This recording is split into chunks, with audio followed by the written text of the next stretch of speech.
Welcome to the Ride Fearless show. Today we have some phenomenal guests from NFR qualifiers to movie stars.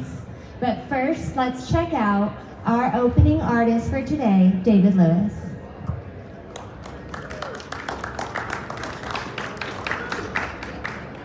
Welcome to the show, David. Thank you for having me. Tell us a little bit about yourself today. So I'm based out of Texas. I'm a singer, songwriter, and just glad to be here in Las Vegas. This is my first time to be here during NFR, so I'm really excited. Welcome to Las Vegas. Yeah, this is awesome. Tell us, do you have a specific song that means a lot to you that you're going to be sharing with us today?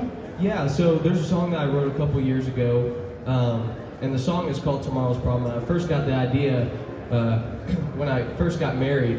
Me and my wife, we moved into our rent house, and we had so much to do and so many things to get done, and she would bring me a list of things to do, and it was when I first learned what a honey-do list is, let's say. And so I would tell her, babe, I know these things need to get done, but can we push it on down the line a little bit? Can we make it tomorrow's problem? And that's how this song came about. It's called Tomorrow's Problem. And over the years, it's kind of developed into a new mindset for me, is to live in the here and now and not worry about what tomorrow might bring. So, yeah. Well, there's going to be a lot of men that could potentially relate very well to this song that we're about to hear. Yeah. Well, we're excited to hear it. After David sings today, you're going to meet NFR qualifier Hayle Gibson Stillwell and Yellowstone actor and Native American advocate Moses Brings Plenty. Take it away, David.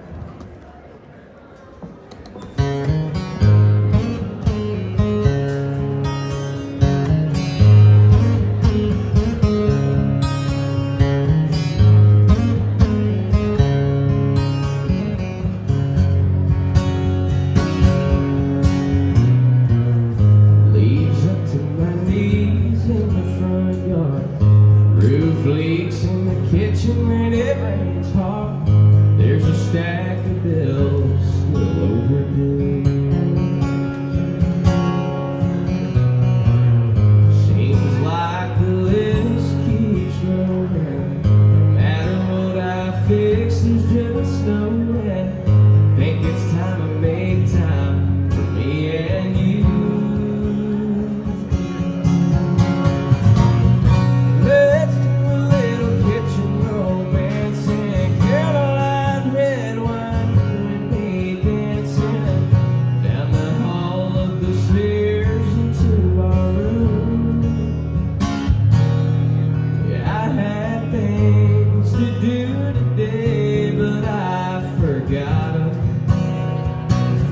That's tomorrow's problem.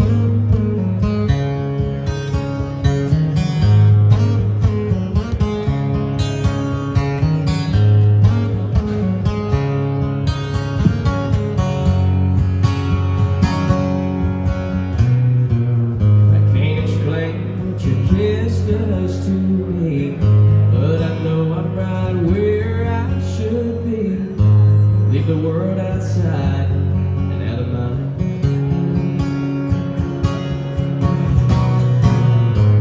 Ain't nothing that can't wait right now. Catch your breath, take a break and slow down. Let's worry about our worries some other time. 'Cause baby, right now, let's do a little kitchen romance and Caroline red wine.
Oh yeah, keep going. Let's hear some more. Okay. Well, this one right here is a new one that was put on our record that I released in September. And this song, I first got the idea when I was working on my dad's ranch back in Texas. And I was starting to think, it's kind of funny how I can see a buck 200 yards away in some brush, but I can't find the ketchup in the fridge and little things like that. So I took this idea, and me and a good buddy named Jake Bush, we wrote this song together called What I Couldn't See. It goes something like this.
Thank you, David, for opening for the most fearless show in Las Vegas. Absolutely. Thank you for having me. Come on over here. Yeah. Get a little closer. I can't imagine that, someone would leave you like in that second song after you wrote her the first song. I know. Well, yeah. That was an idea that came, I can't remember. When someone left you? Yeah. I was using a lot of past drama for that song. Well, you got it all out right here on the Right Fearless stage. Yeah, absolutely. Thank you for having me. Where can we find you next? So you can find me, we have a tour schedule and everything on our website, davidlewiscountry.com, and it's got all my streaming out there and tour dates and merchandise, and that's where you can get everything David Lewis. Well, we are excited to continue to follow you on your journey because that was some pretty good guitar picking. Thank you. One more time, everybody, David Lewis. Thank you so much. Please welcome our first guest for the show today, NFR qualifier. You have been watching her every night here at the NFR. She even barely tipped the barrel today to win the round last night. Welcome, Hayle Stillwell Gibson.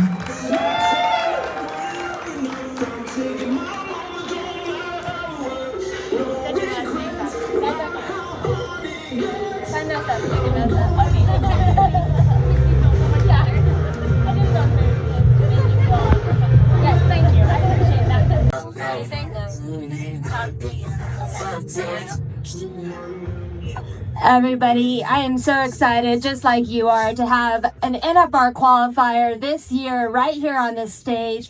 First time NFR qualifier. How's it been?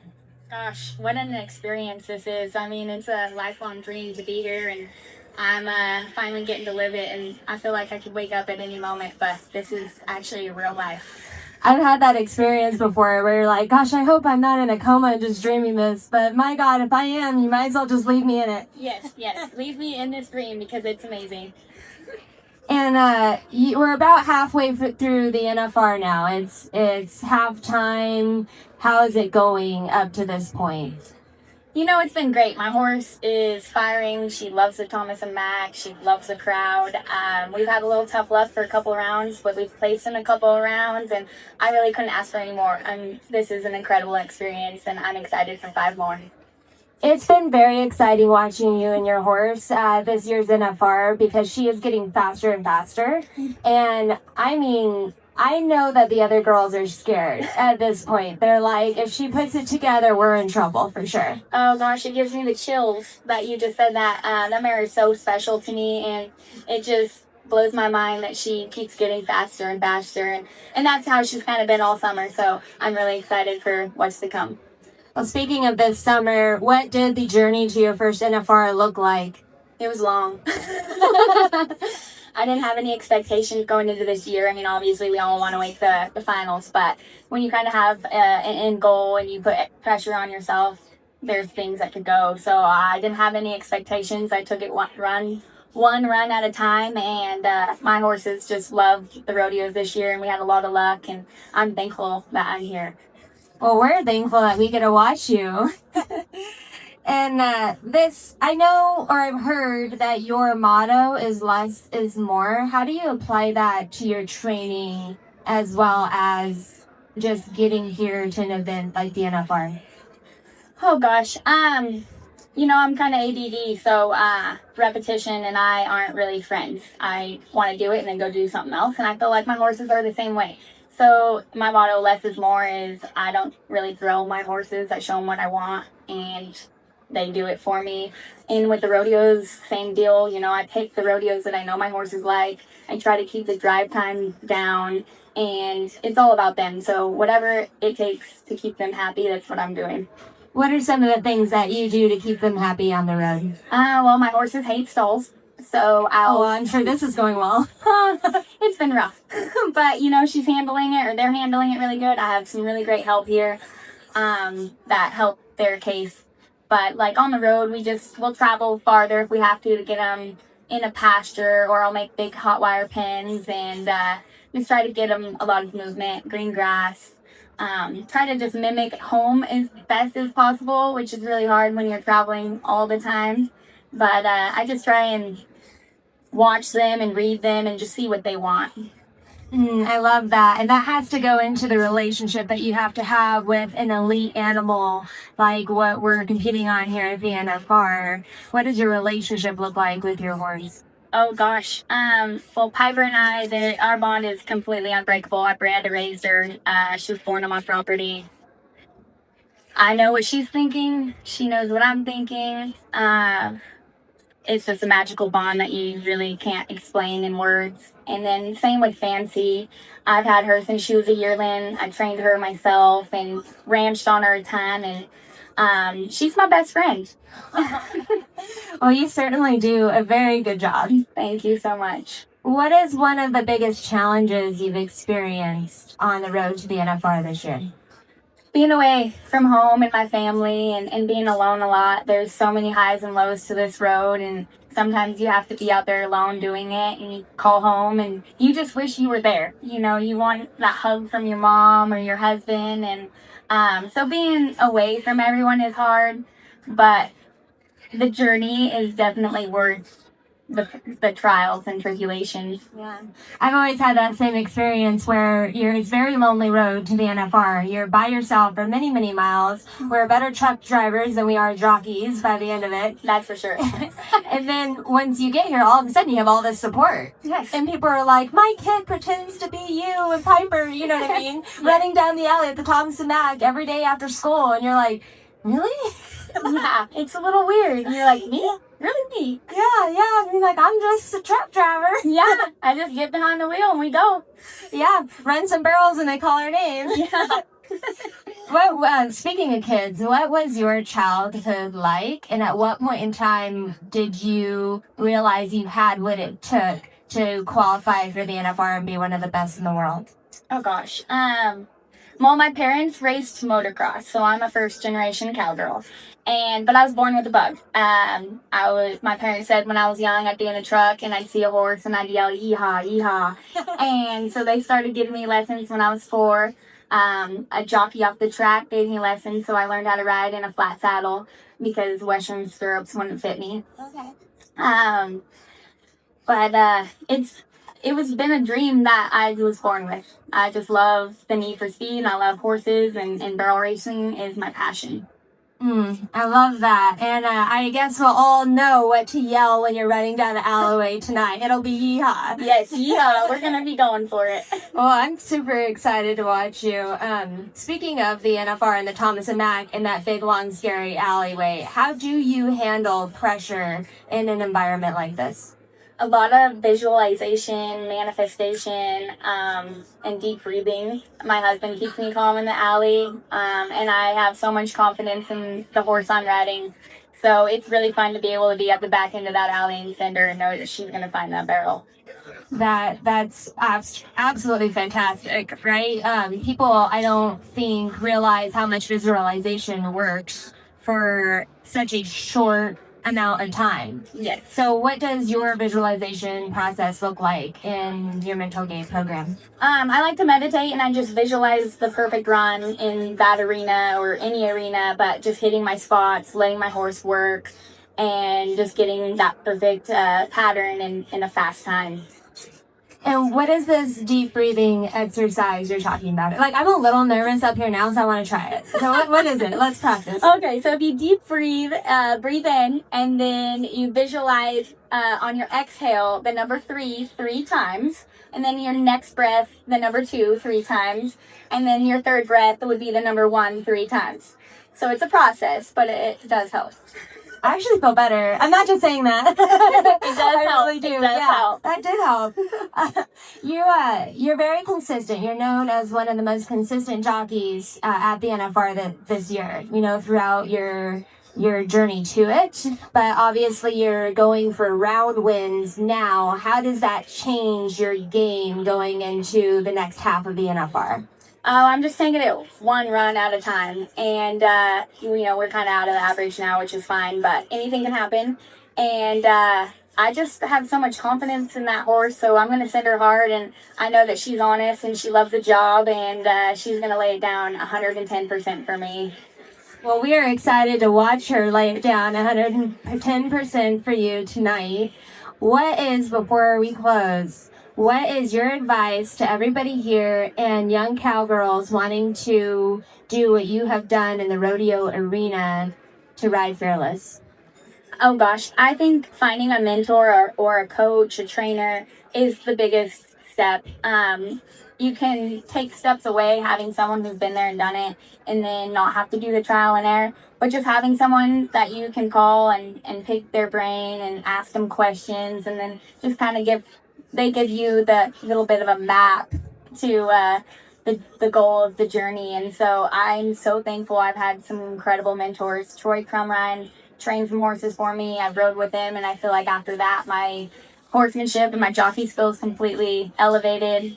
There's a gal in California I rodeoed with named Ronan. She kind of took me under her wing when I was pro rodeoing and taught me how to travel, take care of my horses, how to enter. And so that's been valuable for this journey, because I didn't have to make unnecessary miles or go to rodeos that I didn't need to go to. And then with the horsemanship part of it, I can call Troy and he can help me school my horse. And so it's a team, and you definitely need a good one. So find a good mentor. Have your team in your pocket. Yes. And that's so funny, because when I rodeoed hard, I felt like there was so many people that it took to help just little me achieve my dreams, and I didn't know how to give back because a lot of times you don't have the opportunity to give back to them. And so I'm like, what can I do? What can I do? And that's when I started creating the idea around Team Fearless. I love that. And so, they're my own Team Fearless, and you have your own Team Fearless Definitely. cheering you on tonight. And we're all excited to watch you run down that alley tonight. Good luck. Thank you so much. I appreciate it. Thank you, Sydney. Round of applause and send all of the love in the building to Hayle tonight.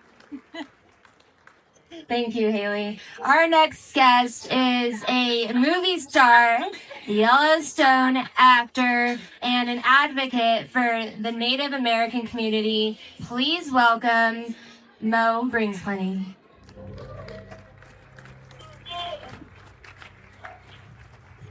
Welcome to the show, Mo.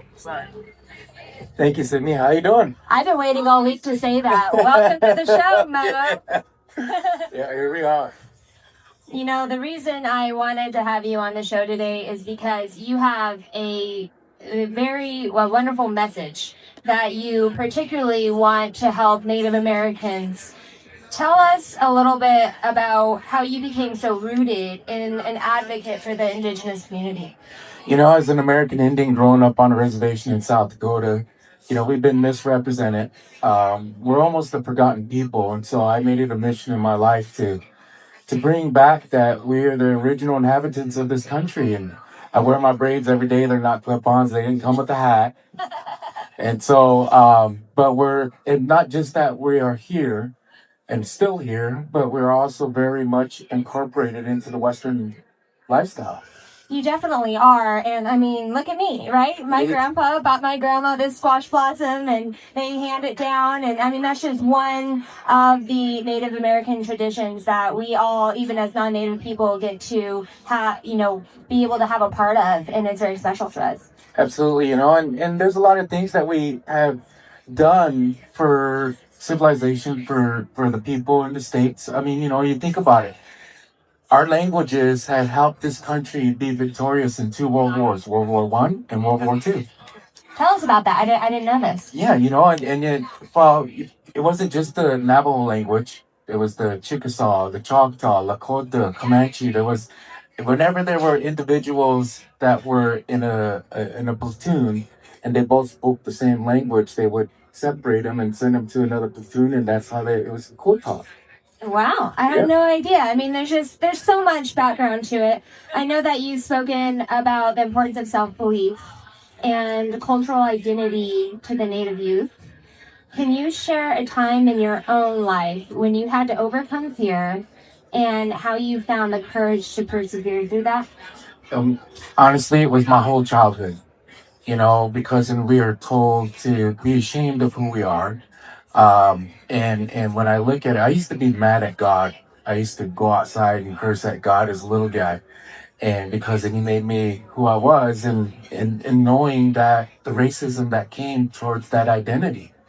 And so I had to overcome that fear every single day, and try to figure out what to do with the energy of that anger. And so I decided to do something good with it. Growing up and having all of those emotions within you, do you remember what you did to overcome that fear every day? Our traditional ceremonies. My elders had taught me a lot about the true meaning of diversity. It just isn't about skin color. It's not about, I'm going to like you because you believe in the same things that I do. You speak the same language that I do. No, I was educated in understanding that God had put everything in place. And if I truly believe in the perfection of the higher power, then who am I to try to change what God had already created? And so I didn't want to say, tell people that God is perfect. And then all of a sudden I said, oh, wait a minute. No, you messed up here. Let me fix this for you. Yeah. Then if that's the case, then God is not perfect. So I decided to make God perfect to myself and try to respect everyone, regardless of what language they spoke, what cultural background they come from, what their faith or belief is. That's not my place. My place is to represent what God has set out for all of us to represent, and that was love.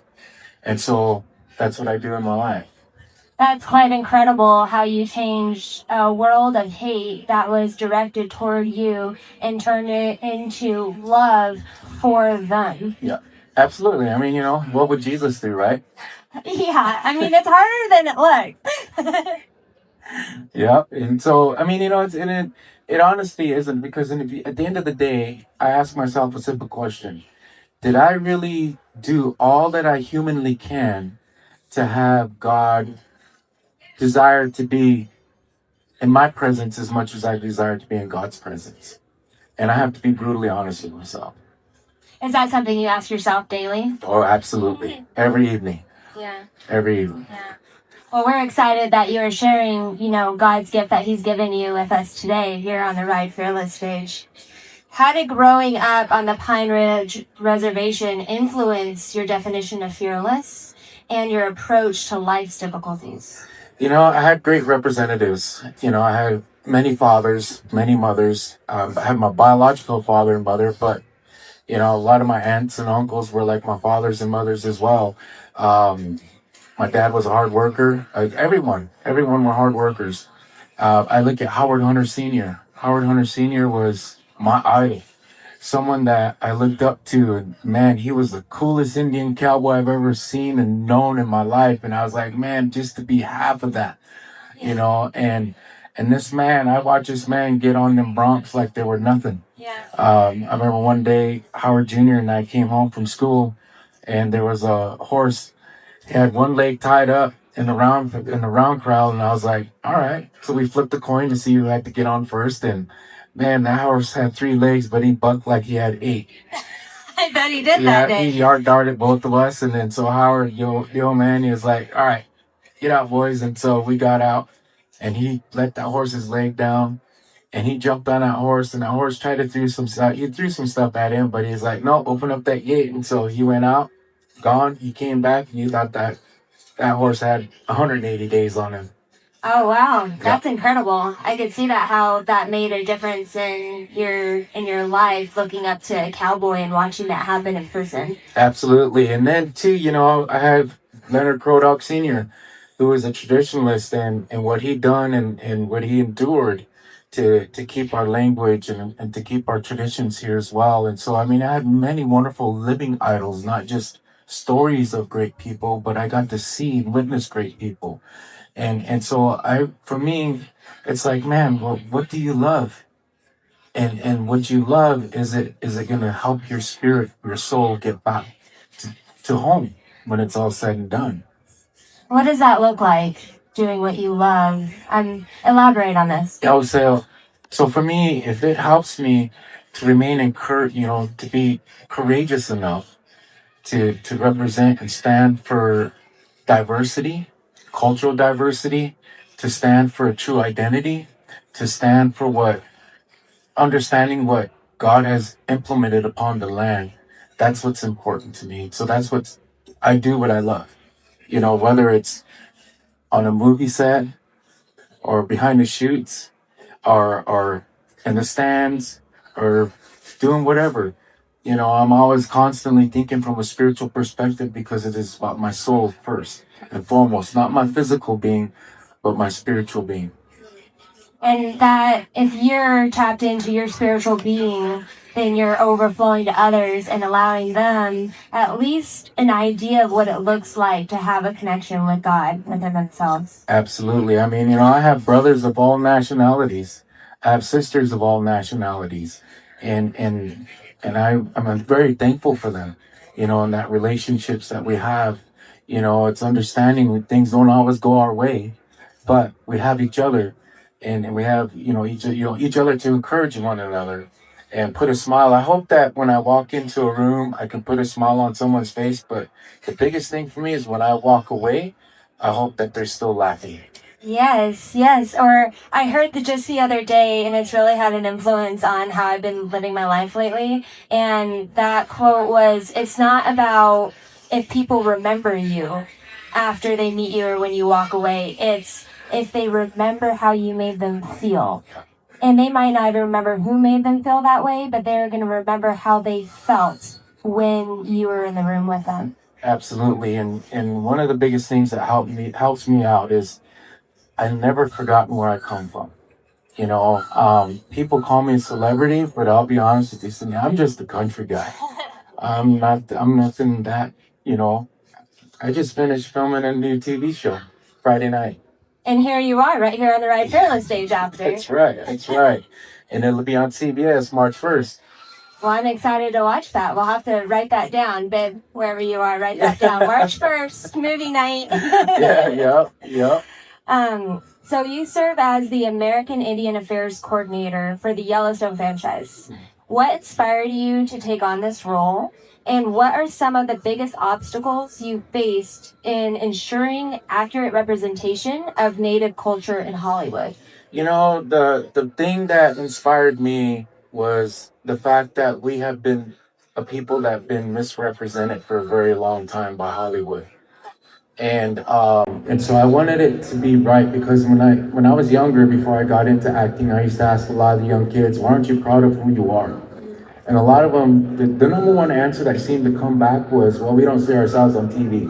At the time, it didn't matter to me because it was like, how does that even make a difference? Right. And so later on, I began to understand that, if mainstream America doesn't accept how you look, then why do you want to be something that is not accepted?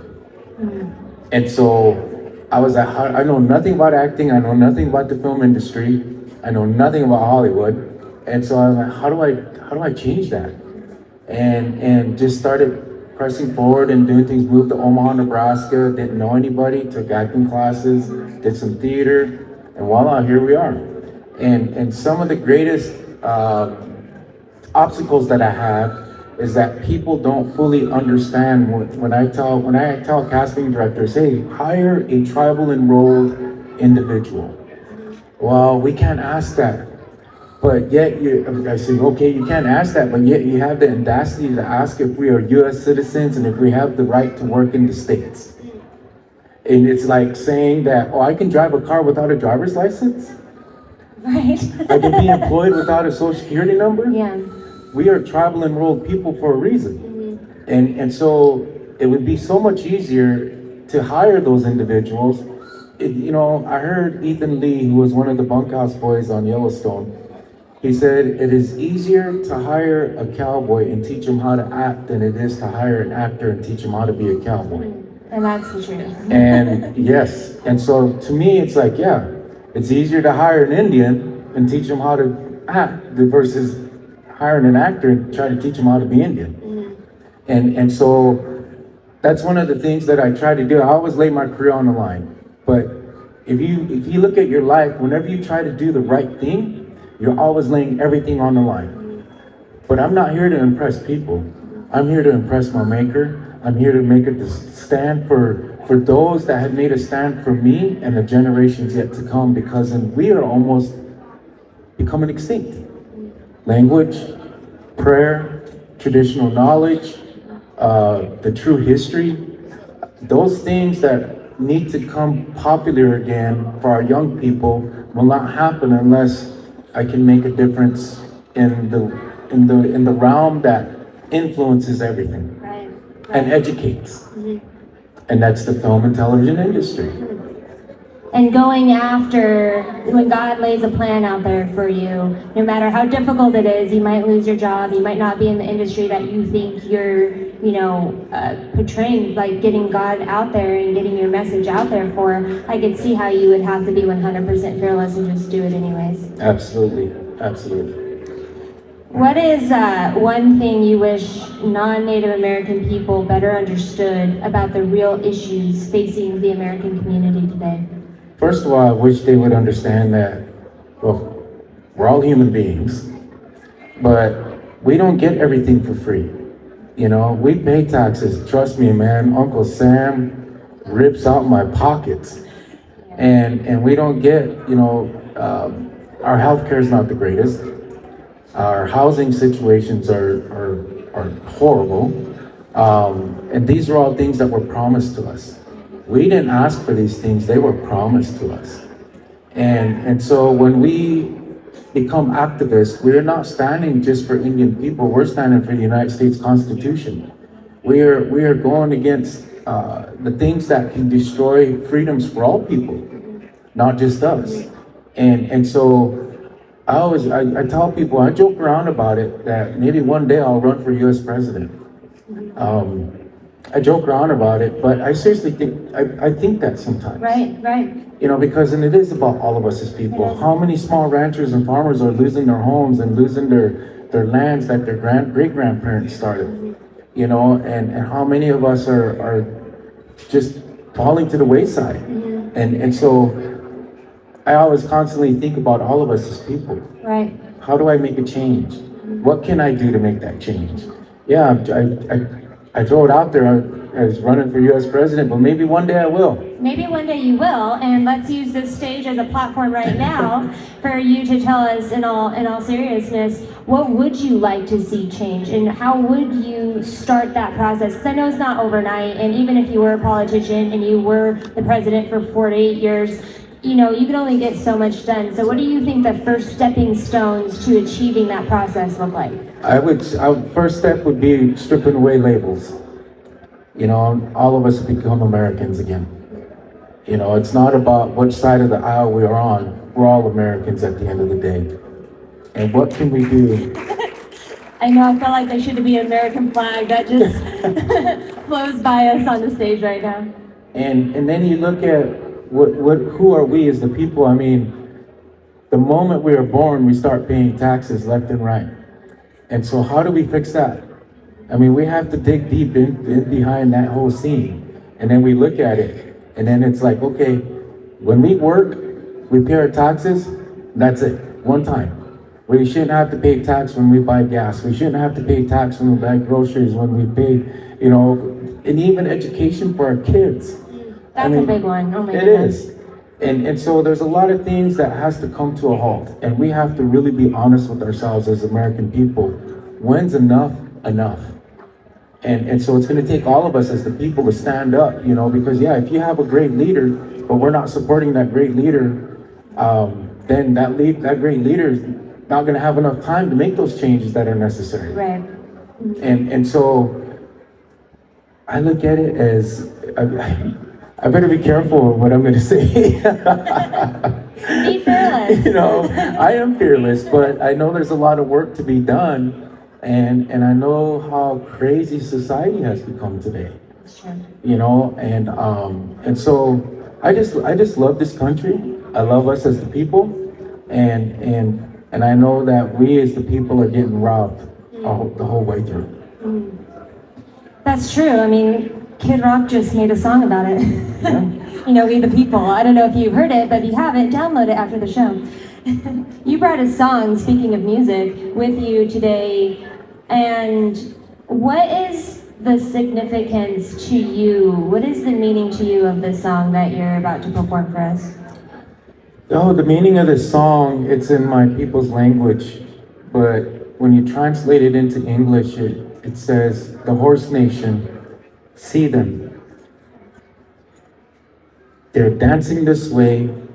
And again, in this sacred day or holy day, we depend upon you. Because my people have always been we come from a horse culture. We've always had horses in this country in spite of what the education system has told you. We've always had horses in this country long before the Spanish ever brought theirs. We had breeding programs that are undeniably amazing breeding programs, and you just don't learn those breeding programs in 50 years' time.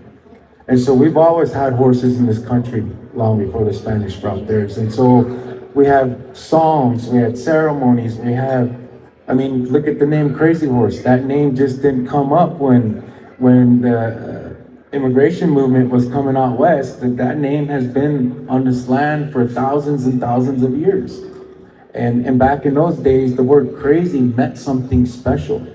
It wasn't how we defy crazy today. Crazy back then was like, man, that is so holy, that is so sacred, you know, that is so pure, fearless. Yeah, I need you to tell that to my husband when he uses the word crazy. And so, but that's, there's a lot of things that like I said, got twisted around for us. But that's what the song is. It's again, it's about the horses, and the horses are everything to me. My Lakota name is Tashun Kawun Spampu, which means he catches the horse. The horse symbolizes the thunderstorms. The horse symbolizes the water. It represents the water. The horse also is a representation of heaven. They're like angels. And so they mean something to us as the people. And so, but yeah, that's what the song's about. Oh man, I mean, you got my heart.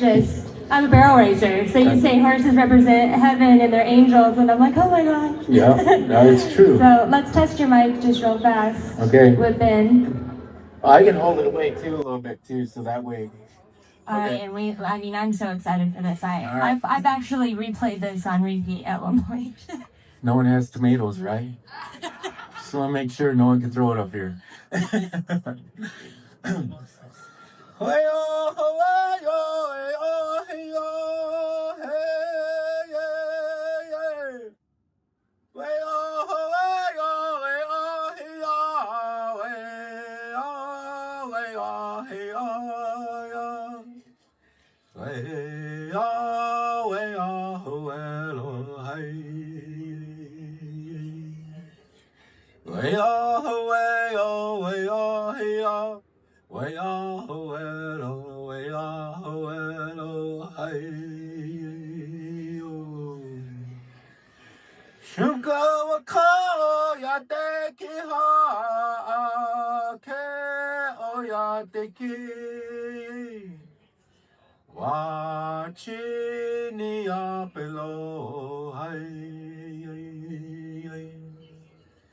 Ambetukile wakacha chewakielo namachuelo hayo. Wow.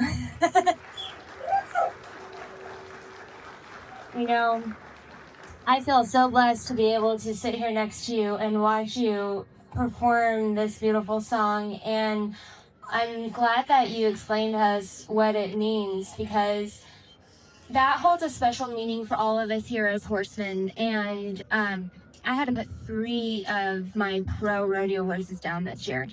And it has been so hard because it's part of your identity as a rodeo competitor, your horses. And in order for them to perform at the elite level, you have to have a very unique relationship with them. And I'm with those horses. We are all with our horses more than we are with any human. And to listen to you in your native language and understand the English translation to that is incredibly moving. Thank you so much for sharing that. No, absolutely. Thank you for giving me the opportunity to share that. Real quick, there was a time when our culture and our ceremonial way was banned. It wasn't until President Jimmy Carter in 1976 signed the Indian Religious Freedom Act that gave us the ability to do what I just did. Wow. And so you think about it, the families that had endured, because if you got caught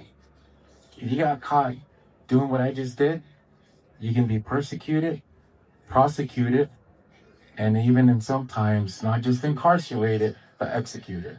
Oh my goodness. Well, you are applauded right here on this stage today for sharing that. Thank you so much. Absolutely, Sydney. Thank you so much. Before we close, what is the legacy that you want to leave behind? Well, it's simple and easy. When I think about us as the people, we honor and remember individuals that made a stand for what is right in a time of war, in a time of trials and tribulations. But what about the people before that? For me, it was a crazy horse. But a lot of us don't talk about who his grandparents were, who his parents were, because life was good then. So my legacy, what I hope I leave behind, is a forgottenness of who I am. Because that, if I can accomplish that, then that means that life is good for the people. Wow, that's incredible. Definitely incredible. I've never heard that specifically before. And I think that we should all feel very blessed and realize that without the Native American culture and without any of the indigenous people, none of us would be who we are today. True that. What is your advice for everybody here to live fearless? Believe in yourself. If you truly believe in a higher power, then you have to believe in yourself first. Accept who what you're created to be. And be that with love and compassion with all others that are around you. Coexistence is everything. When I was a kid, I was riding horseback and I came across a carcass of a deer. And at that carcass, I saw an eagle, a crow, and a coyote, all eating from the same carcass. They look totally different, don't speak the same language, they have different lives, but yet they were all sharing a meal together. That is diversity. If you understand the perfection of the higher power and you truly believe in God, then accept what God has created and figure out a way of how to stand beside it. Stand beside whoever it is or whatever it is. You see a spider? God created that spider for a reason. That spider has a soul. You just can't kill it just because, you know? And so we have to understand and respect what God has created and stand true to that. So believe in yourself, then, so that way you have the ability to do so. You know, we give bad raps to everything.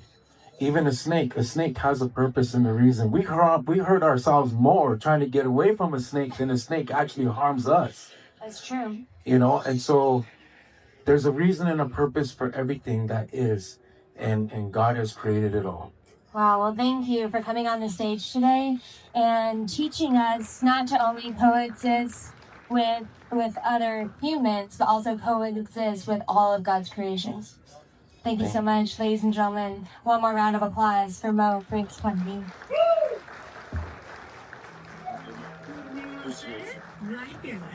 My name is Riley Dugal, and I ride Fearless. I am Kelly Taylor, and I ride Fearless. My name is Stetson Jorgensen, and I ride Fearless. My name's Latrice Duke, and I ride Fearless. I'm Hazley, and I ride Fearless. My name is Dusty Lynn Hall, and I ride Fearless. My name is Phil Bates, and I fight Fearless. Hi, I'm Corey J. Smith. I ride Fearless. Always